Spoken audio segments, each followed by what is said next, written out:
Inna lillah wa inna ilaihi raji'un. Inna lillahi ma akhad wa lahu ma a'ta wa kullu syai'in 'indahu bi ajalin musamma. Fal nasbir wal nahtasib. Ahsanallahu aza'ana wa a'zama ajrana fi hadhil musibah wa ghafara li syekhina rahimahullahu ta'ala rahmatan wasi'ah wa askanahu fi a'lal jannah minal firdaus wa innal qalba la yahzan wa inna al-'aina la tadma wa inna bi firaqi syekhina la mahzunun wa la naqulu illa ma yurdi rabbana. Ini salah satu hal yang berat ya. Ketika dulu sering kita bilang hafizahullah, lalu sejak hari ini kita bilang rahimahullah. Ya, kami ingat waktu meninggal Syekh bin Baz, ya, para ulama bilang dulu kita selalu bilang hafizahullah, mulai hari ini kita mengatakan rahimahullah. Tidak lama setelah itu menyusul Syekh Utsaimin. Sejak ini kita lagi bilang setelah itu Syekh Al-Albani. Tidak lama setelah Syekh bin Baz lalu diganti lagi yang biasanya hafizahullah menjadi rahimahullah. Dan tidak lama setelah itu Syekh Utsaimin. Ya, tiga ulama besar dunia ini berturut-turut wafatnya. Rahimahumullah ta'ala jami'an. Dan ini yang terjadi pada kita juga, ya, regenerasi yang kita kadang tidak sadari. Para ulama-ulama kita, ustadz-ustadz kita pada pergi satu persatu.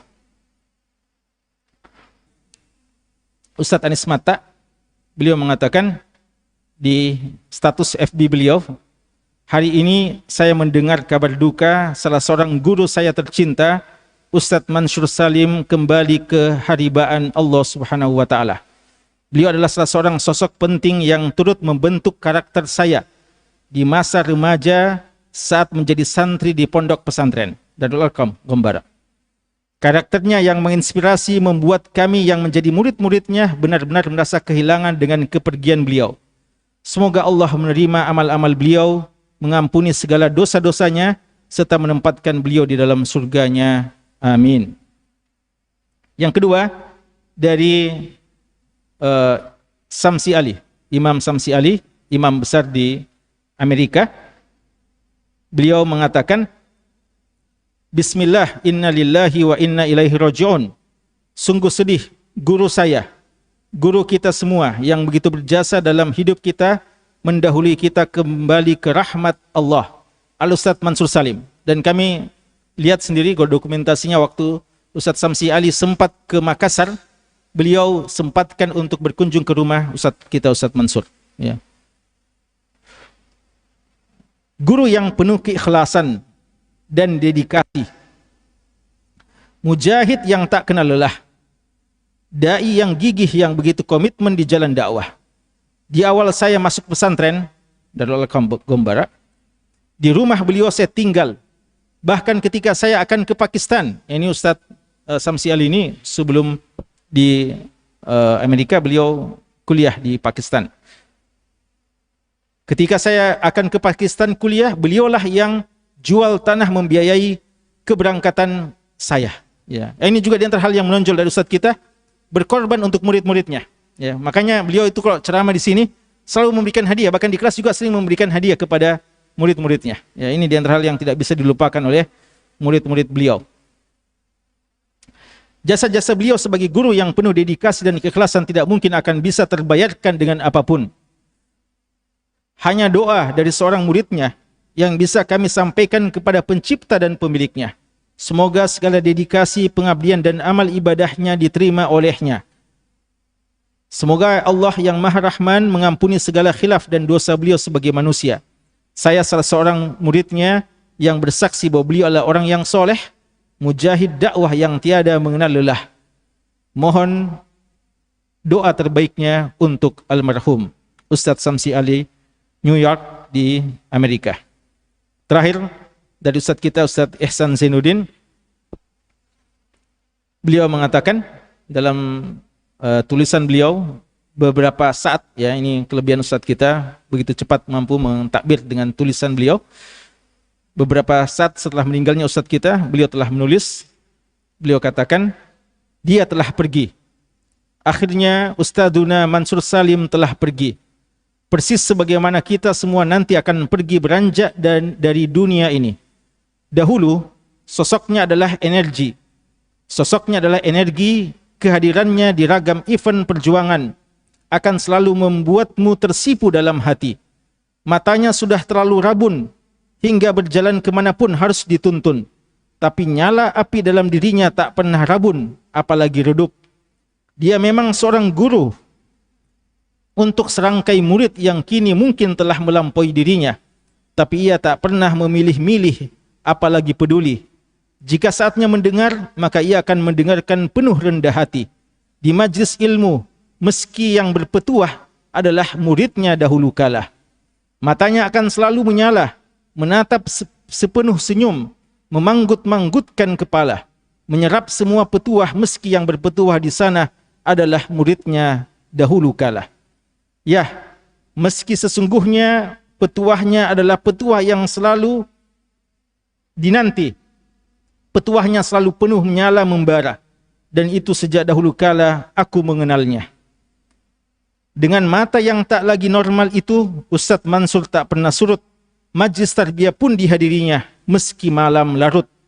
Beberapa tahun silam, Allah takdirkan beliau mengalami stroke. Pendarahan terjadi di otaknya kala itu. Sudah sulit untuk diselamatkan secara medis. Tapi Allah takdirkan keajaibannya untuk beliau. Beliau sembuh, meski tak sepenuhnya. Tahun-tahun yang tidak mudah, kurang lebih 6 tahun kawan sekalian, ya. Sejak tahun 2014, ya, sekitar 6 tahun lebih. Tahun-tahun yang tidak mudah, kita tak lagi dapat menikmati hentakan suaranya. Rindu tak terkira di dalam jiwa pada kehadirannya di setiap majlis. Tahun-tahun yang tidak mudah, tapi sang pejuang itu melaluinya dengan kesabaran yang indah, menikmati jalan takdir Allah yang selalu indah bagi hamba yang ihtisab. Hari ini beliau akhirnya rehat dari dunia ini. Semoga sejak hari ini menjadi hari pertamanya di taman akhirat, menikmati keindahan cahaya di alam kuburnya, menghirup semerbak aroma surgawi, untuk kelak diperjumpakan di jannah dengan para nabi, para siddiqin dan syuhada beserta para solihun. Hari ini akan selalu terkenang, ya, dan tentu saja kita berharap semoga kita kembali dikumpulkan oleh Allah Subhanahu wa taala dengan ustadz kita di surganya.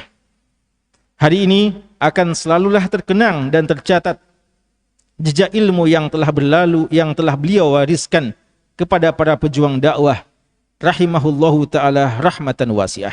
Kami sangat yakin antum-antum yang mungkin tidak pernah talaki langsung dari beliau, tapi bagi beliau insyaallah pahala juga di sisi Allah, karena apa-apa yang disampaikan oleh asatidah mungkin sangat banyak bersumber dari ustadz kita itu, rahimahullahu ta'ala rahmatan wasi'ah, wa jazahu anna khaira wa askanahu al-firdaus al-a'la minal jannah.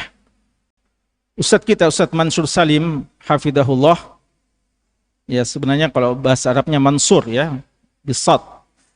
Tapi setahu kami, ya di Indonesia memang banyak Mansur Salim, dan setahu kami nama beliau begitu, Mansur Salim rahimahullah. Beliau lahir di kota Makassar pada hari Jumat 20 Jumadal Akhirah 1380 Hijriah, yang bertepatan dengan 9 Desember 1960. Wafat hari ini 1 Jumadal Akhirah 1443 Hijriah, yang bertepatan dengan 4 Januari 2022. Berarti umur beliau kalau hitungan Hijriah 63 tahun kurang beberapa hari saja, sama dengan umur wafatnya Nabi kita sallallahu alaihi wasallam. Dan ketika kami menjenguk di beberapa hari yang lalu, hari Kamis, ya, ketika beliau pertama kali masuk rumah sakit, kami mendengarkan dari cerita keluarga bahwa beliau memang mengatakan berharap wafat dalam usia sekitar 63 tahun sebagaimana umur dari Nabi kita sallallahu alaihi wasallam. Ya, dan memang umur 60 dan 70 tahun itulah umur idealnya umat ini. Dan seperti yang sering kita katakan, Nabi kita sallallahu alaihi wasallam, Abu Bakar radhiyallahu anhu, Umar radhiyallahu anhu, dan Ali kurang lebih juga demikian. Lalu Abu Ubaidah Ibnul Jarrah, Abu Musa al-Ash'ari, Abdullah bin Mas'ud, dan beberapa lagi, ya termasuk Imam Bukhari rahimahullahu ta'ala, semuanya wafat dalam usia sekitar 63 tahun. Yang menunjukkan semangat beliau, Ustadz kita ini, di antara kekhasan beliau, Allah menakdirkan bahwa pandangan beliau sejak lama rabun, tidak bisa melihat dengan jelas. Karena kacamata beliau sangat tebal. Bagi ikhwah yang pernah melihat beliau di tahun-tahun 80-an, tahu betul bagaimana kacamata beliau yang sangat tebal. Dan wallahu alam apa sebabnya, tapi setahu kami juga mungkin karena beliau sangat rajin membaca. Ya, dulu kalau kami melihat beliau, selalu saja beliau membaca. Tapi karena mata beliau sangat rabun dan kacamata beliau sangat tebal, beliau membaca sangat dekat. Jadi pandangan beliau tidak jelas sejak dahulu. Sehingga tidak mungkin beliau naik kendaraan sendiri. Dan beliau berdakwah di mana-mana. Ini Ustadz ini banyak istilahnya. Beliau lah yang memperkenalkan istilah Dai Simatupang. Tahu Dai Simatupang? Dai Simatupang itu siang malam tunggu panggilan. Ya, artinya selalu siap, selalu siap. Ya, dan selalu saja ya beliau waktu itu masih sangat sedikit ustadz waktu itu. Artinya ustadz-ustadz yang masya Allah ya sekualitas beliau. Sehingga beliau sangat ya kalau bahasa orang ini sangat viral waktu itu dan kemana-mana ya banyak minta. Dan beliau tidak bisa bawa kendaraan sendiri. Dan beliau waktu itu memang kebanyakannya umumnya orang naik motor ya. Mobil masih sangat kurang waktu itu. Sehingga beliau kemana-mana naik motor dan dibonceng. Sampai terakhir beliau masih lebih suka dibonceng daripada naik mobil. Dan dakwah beliau itu bukan cuma di Makassar saja. Ya Makassar ini ya kami sangat yakin beliau sudah pernah menyambangi seluruh daerah-daerah di Makassar, masjid-masjid. Karena waktu itu kami di daerah Cendrawasih saja, di selatan kota, beliau waktu itu masih tinggal di Darul Arqam Gombara. Di Gombara.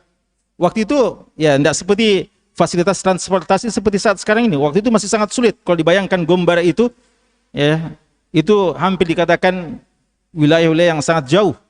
Ya, ujung pukul ujung istilahnya. Ya, dari ujung ke ujung. Beliau dibonceng saja. Dan kadang yang membonceng motor-motor yang pas-pasan ya, motor-motor yang seadanya, bukan motor-motor yang seperti motor-motor antum saat sekarang ini ya. Dan beliau di Goa, di Takalar keliling. Nanti bisa tanya saksi-saksi para pembonceng-pembonceng beliau. Jadi beliau berdakwah di mana saja dengan segala keterbatasan fasilitas. Yang lainnya sebagai bukti adalah beliau dakwanya boleh dikata sejak ba'da subuh ya. Jarang sekali itu ba'da subuh tidak ada jadwalnya. Sejak ba'da subuh sampai mungkin ba'da isya ya, artinya sering. Termasuk kalau bulan Ramadan ya. Beliau mungkin ba'da subuh, nanti waktu kajian duha lagi mungkin, nanti ba'da zuhur, lalu kajian taklim buka puasa, lalu tarawih ya. Dan mungkin ada kajian sahur umpamanya. Ya beliau masya Allah ya, seperti yang beliau gambarkan sendiri, siang malam tunggu panggilan, artinya siap ya untuk berdakwah. Dan beliau ini bukan dai formalitas ya, dalam artian baru ceramah pada saat ada panggilan resmi ya. Beliau ini ustadz kita ini kapan saja beliau ada datang di masjid, sholat di satu masjid, singgah ya, karena dalam perjalanan mungkin tiba masuk waktu sholat, maka jika memungkinkan, dan ini di antara dua ustadz kita yang sangat kental dalam masalah ini, semangat dakwah, ustadz kita Ustadz Said dan ustadz kita Ustadz Mansur, jika memungkinkan minta izin ke pengurus masjid, ba'da salat kultum, berikan kultum, ya. Itu beliau yang menawarkan, apalagi kalau diminta, ya. Makanya biasa kalau kita tiba-tiba dipanggil lalu kita bilang tidak siap Ustadz, beliau bilang bukan dai itu kalau tidak siap, ya. Tidak bisa dibilang Ustadz kalau ada kamus tidak siap. Ustadz itu siap kapan saja, ya. Dan Ustadz ini memang Masya Allah tidak pernah kehabisan bahan kayaknya, ya. Sehingga beliau kapan saja selalu siap untuk berdakwah. Bahkan beliau yang menawarkan dirinya untuk berdakwah. Dan kawan sekalian, ketika sudah banyak ustadz-ustadz, sudah banyak dai-dai yang notabene adalah murid beliau, bahkan murid-murid dari murid beliau, ketika kita merintis dakwah dan ingin memperlebar ya, sayap dakwah ke seluruh penjuru Indonesia, Nusantara, dan ada istilahnya dakwah perintis, beliau menawarkan diri juga untuk ikut. Padahal beliau sudah, waktu itu mungkin sudah buta beliau. Ya, beliau akhirnya buta, rahimallahu ta'ala. Tidak bisa lagi melihat sama sekali. Buta total. Ya. Beliau selalu dituntun, dan beliau menawarkan diri untuk dakwah perintis di Manokwari. Ya, dan beliau ke sana. Ya, beliau ke sana. Nanti antum bisa lihat ya, berita-berita tentang beliau, dan kemudian ada cuplikan-cuplikan dakwah beliau di sana. Menyemangati ya dakwah ketika merintis di kota Manokwari. Dan bukti juga amal jama'i beliau ya adalah beliau selalu saja hadir dalam setiap kegiatan-kegiatan. Ya, bukan cuma pengajian, ya ada tabligh akbar beliau ikut, ada mukernas beliau ikut, ada muktamar beliau ikut, ya selalu saja beliau ikut. Dan sedih kalau tidak dapat berita bahwa ada kegiatan-kegiatan besar. Ya, padahal beliau ini ustadz dan sudah sakit ya di akhir-akhir hayat beliau, tapi beliau masih semangat saja ya, sehingga beliau di akhir hayat beliau itu selalu diantar dan hanya duduk di kursi saja ya, karena sudah tidak memungkinkan untuk duduk sebagaimana kita.